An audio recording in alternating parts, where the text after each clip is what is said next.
اللہ الرحمن الرحیم۔ السلام علیکم معزز قارئین کو اپنے چینل دا ہسٹری ہب میں خوش آمدید کہتے ہیں۔ معزز قارئین کرام، اگر ہم اسلامی تاریخ کے صفحوں کا مطالعہ کریں تو ان میں ایسے بے شمار جانبازوں اور مجاہدوں کا ذکر ملتا ہے جنہوں نے اسلام کی سربلندی اور اشاعت کے لیے خوشی خوشی اپنی جانیں نثار کی۔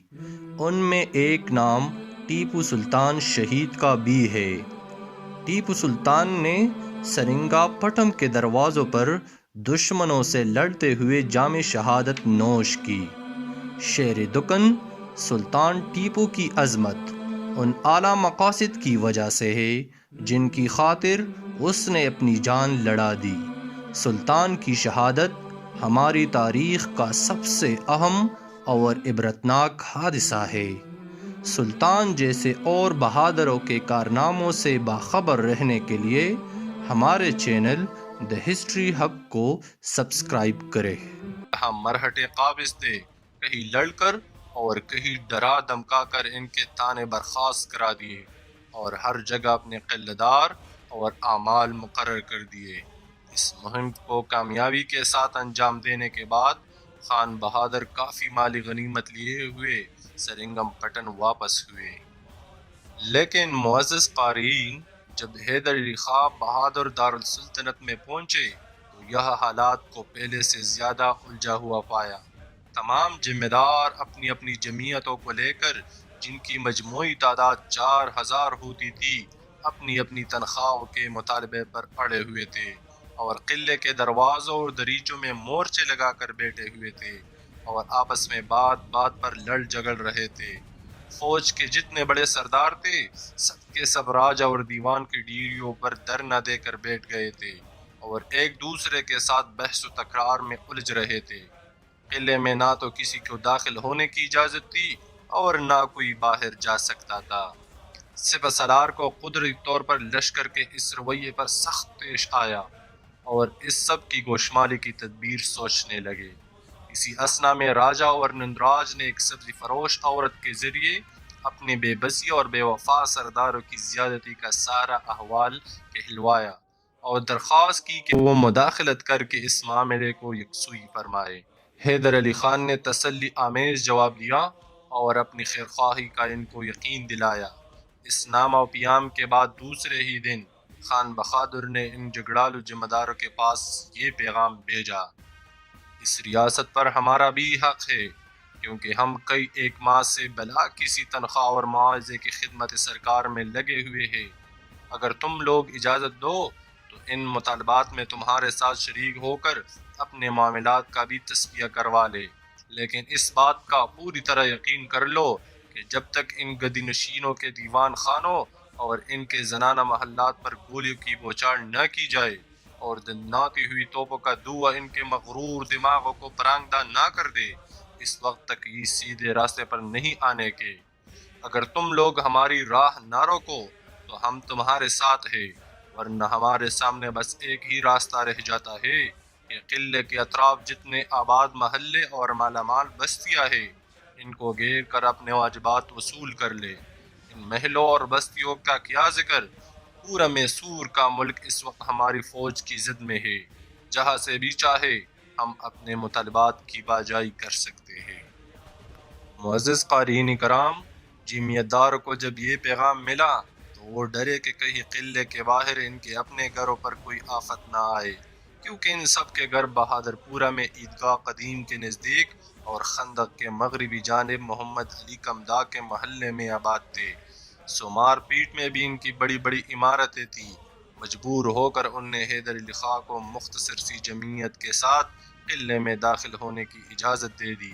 حیدر علی خان 600-700 باقاعدہ سپاہیوں، 200 پیادہ، نیزہ بردار اور 2 توپوں کے ساتھ قلعے میں داخل ہوئے اور جگہ جگہ اپنے آدمیوں کو متعین کر کے راجہ اور دیوان سے ملنے گئے اور ان کی تسلی اور دلدہی کی اور وہاں سے نکل کر تمام ذمہ داروں سے بھی تسلی آمیز باتیں کی اور سب کو ان کے مطالبات کے سلسلے میں اطمینان دلایا۔ پھر اپنی قیام گاہ پر واپس آ گئے۔ دوسرے دن اتنے ہی اور آدمیوں کو ساتھ لے کر قلعے میں داخل ہوئے اور ذمہ کو یہ کہہ کر مطمئن کر دیا کہ راجہ اور دیوان کی زنانہ ڈوریوں پر کوئی پہرا نہیں ہے۔ میں اپنے پیادوں کو وہاں لگا دیتا ہوں تاکہ انہیں ضرورت کا سامان اور پانی جانے نہ دیا جائے۔ سب نے اس بات کو قبول کر لیا۔ چنانچہ مزید 2000 مسلح پیادہ سپاہیوں کو اندر بلا کر راجہ اور دیوان کی زنانہ ڈوریوں پر پہرا لگا دیا۔ اس طرح 2-3 دن میں ہر راستہ، چوک اور راج محل کے اطراف موقع موقع پر اپنے سپاہیوں کو متعین کر دیا۔ جب یہ سارا بندوبست ہو چکا تو ایک دن دیوان خاص میں گئے اور در نہ دینے کے بہانے اپنے چند ہمراہیوں کو بھی ساتھ لے کر اندرونی دیوان خانہ میں، جس کا نام چترڈوئی تھا، بیٹھا دیا اور خود اسی وقت باہر نکل آئے اور ذمہ داروں سے کہا، ہمارا اور تمہارا معاملہ تصفیہ پایا گیا۔ اب تم لوگ اپنا اپنا ماہانہ حساب توشک خانہ اور خزانہ کے دفتروں میں داخل کر کے مطلوبہ رقم حاصل کر لو اور اپنے اپنے ٹھکانوں کو لوٹ جاؤ، لیکن کچہری میں تمہارے ساتھ صرف تمہاری فوج کا وکیل اور تمہارا اپنا گماشتہ رہے گا، تاکہ ماہانہ حساب کے مطابق تمہاری رقمیں معاملات طے کر دیے جائے۔ اگر اس کے علاوہ تم لوگوں نے کچھ اور منصوبے باندھے تو اچھی طرح یاد رکھو کہ تمہارے پلے بجز شرمندگی اور ندامت کے کچھ نہیں پڑے گا۔ اس اعلان کے بعد ہی خواہ بہادر نے اپنے ملازمین کو حکم دیا کہ ذمہ داروں کو ایک وکیل اور گماشتہ کے ساتھ کچہری میں حاضر کرتے جاؤ اور بقیہ جتنے لوگ ہیں سب کو قلعے سے باہر نکال دو۔ حیدری خاں کے جیالے سپاہی باقاعدہ سب بندی کے ساتھ تاشائے مرفع بجاتے ہوئے، بندوقیں سرکتے ہوئے ہر بازار اور ہر محلے میں گھوم رہے تھے۔ اس عالم میں ذمہ داروں کو سرتابی کی مجال نہیں رہی اور وہ حسب الحکم 1-2 محاسبوں کے لے کر کچہری میں حاضر ہو گئے۔ خود سے بسالار خواہ بہادر نے کچہری میں اجلاس کیا اور ہر ذمہ دار کی برادری کا ماہانہ حساب دریافت کر کے لکھوایا اور ایک یادداشت اپنے پاس رکھ لی اور معائنہ اور حاضری کے لیے ان کی جمعیتوں کو طلب کر کے ہر ایک کا جائزہ لیا۔ بس ہر ایک کی پول کھل گئی، کیونکہ حاضری میں 1000 سوار کے ذمہ دار کی جمعیت 600 سوار اور 5 صدی ذمہ دار کی 300 اور 2 صدی کے صرف 100 سوار نکلے۔ حالانکہ یہ ذمہ دار توشک خانہ کے منشیوں اور اپنے اپنے رسالے کے وکیلوں کے ساتھ سازش کر کے حسابات میں تغلب کرتے اور پوری تنخواہیں لیا کرتے تھے۔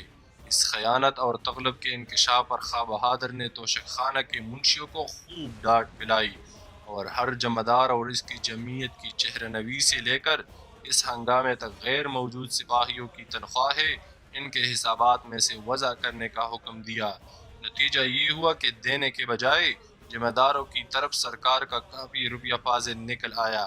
چنانچہ سرکاری رقم کے غوث فرد حساب کے معجب ان کے گھوڑوں، اونٹوں، خیموں، برتنوں اور کپڑوں کو ضبط کروا لیا اور سب کو برطرف کر دیا۔ البتہ ان ذمہ داروں کو جو رزم و وزم میں برابر شریک رہے تھے، قاعدے کے مطابق معاوضے دلا کر ان کی خدمات پر بحال کر دیا اور اس طرح 5-6 ہزار آدمیوں کی یہ جمعیت منتشر ہو گئی اور ان کے گھوڑے استبل میں داخل کرا دیے گئے اور یہ قضیہ بحسن و خوبی سر انجام پایا گیا۔